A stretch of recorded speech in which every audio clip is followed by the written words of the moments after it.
Par Arturu Žagaru veselības stāvokli jau tas nācis no komandas informācija, bet šādos garākos turnīros ierastā lieta, kas pieder pie lietas, ir šīs mikrotraumas. Ņemot vērā, ka viena spēle bijusi, viena tāda jau ir, tas mēs esam tādā labā vai negatīvā tādā tempā šajā ziņā.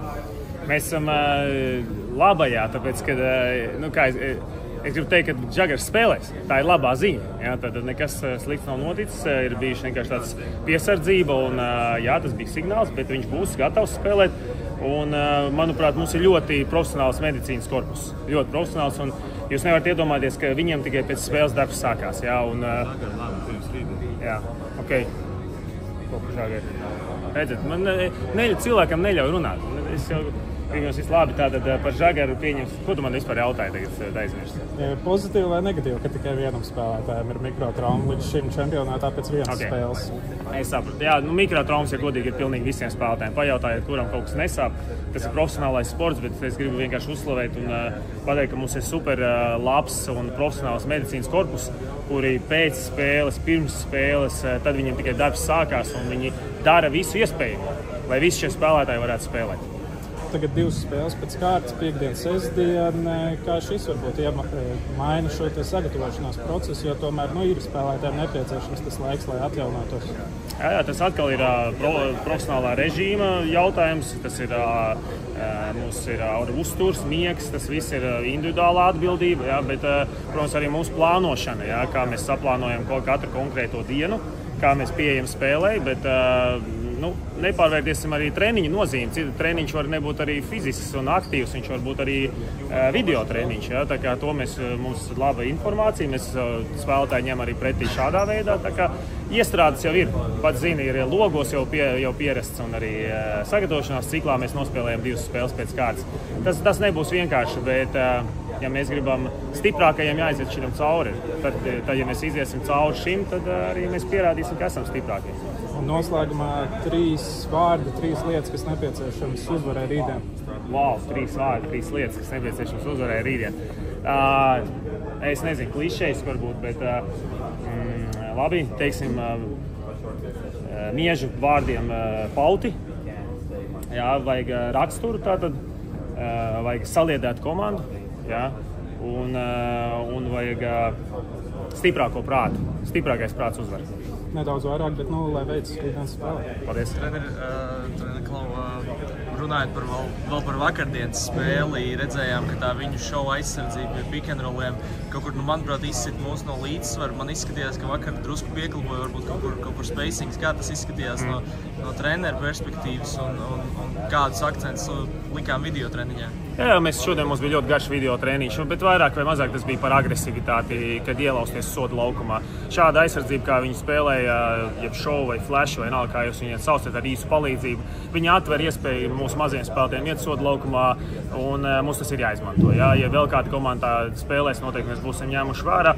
Mēs savā ziņā bijām gatavi, protams, bet viņu tas izmērs, fizikalitātes līmenis, jā, tomēr piespēja mums kļūdīties.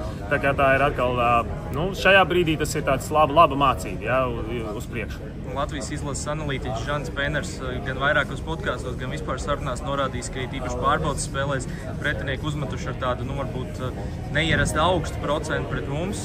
Vakar gadījās kaut kas līdzīgs. Jāsāk nedaudz domāt, vai tā nekļūst par kaut kādu tendenci un kā mēs varbūt varam to labot un kaut kādā veidā samazināt to pretinieku metienu kvalitāti iespējams, kas iet roku rokā ar sliktāku procentu.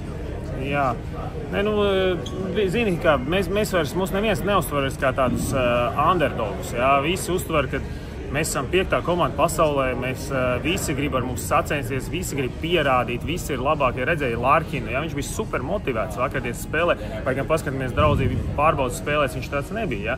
Jā.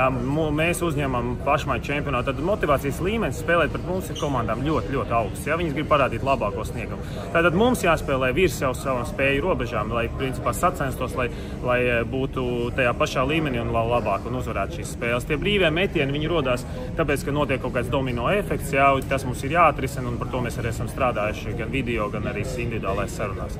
Runājot par nākamo pretinieci, Igaunijas izlases vakardienas mačus pret Serbiju un tas rezultāts, to laikam mēs nevaram ņemt kā mērauklu tām viņu patiesajām spējām. Jā, mēs esam izanalizējuši arī Igauni iepriekšējās spēles pret līdzvērtīgākiem pretiniekiem, kā jau es iepriekš minēju taviem kolēģiem, ļoti dinamiska komanda ar ātrajām pārējām. Ja mēs zinām, ka vakar Turcija uztaisīja 3 ātrās pārējas pa visu spēli un mēģināja spēlēt 5-5, tad Igaunija ir pilnīgi cita stila komanda. Viņas pēc katras atlēkošās bumbas, pat pēc ielaistajiem groziem skrien ātrajās, izvēlās ļoti pat sarežģītus metienus. Līdz ar to mums jānokontrolē šī atgriešanās aizsardzībā, ja?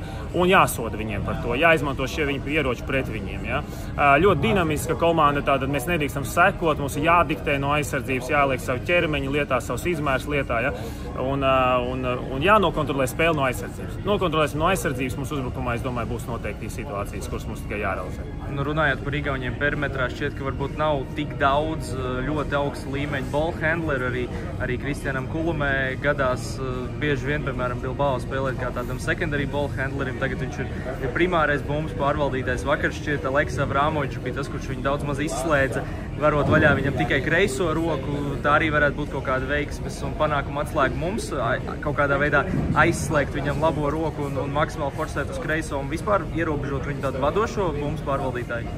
Redz, viņi to kompensē. Tas nav tā tikai, ka tu uzliks labāko aizsargu uz viņu un strādās tikai ar viņu un tas atrisinās visas lietas. Viņi kā komanda, viņi mēģina arī ar 2. un 3. drēls iet pāri laukumam, 5. numurs iet pāri laukumam, iesāk sadarbības. Ja?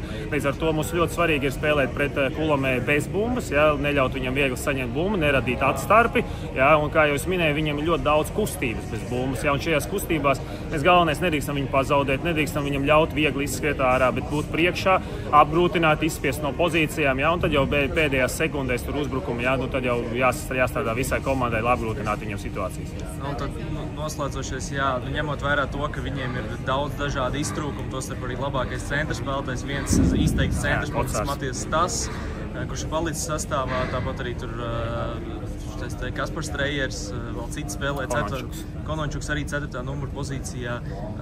Mēs varam rīt sagaidīt to, ka kaut kāds lielāks spiediens no mums būs uz groza apakštiešu un kaut kādā veidā izmantot to, ka mums ir tie 7 garie spēlētāji. Arī, bet mums jāspēlē savu spēli, neatkarīgi vai tas ir garais spēlētājs, vai tas ir Lomašs vai Žagars. Mums jāiet soda laukumā, jāspēlē agresīvi pret viņiem, jāsavalk viņa aizsardzību. Kā tu minēji, varbūt mums ir kaut kāds auguma pārsvars, bet jums jāsaprot, ka šie arī ir, ko tu nosauc spēlētāji, viņi ir izspešs laukumi. Tad mums jābūt ļoti uzmanīgiem, ja neatdodot viņam vieglus metienus.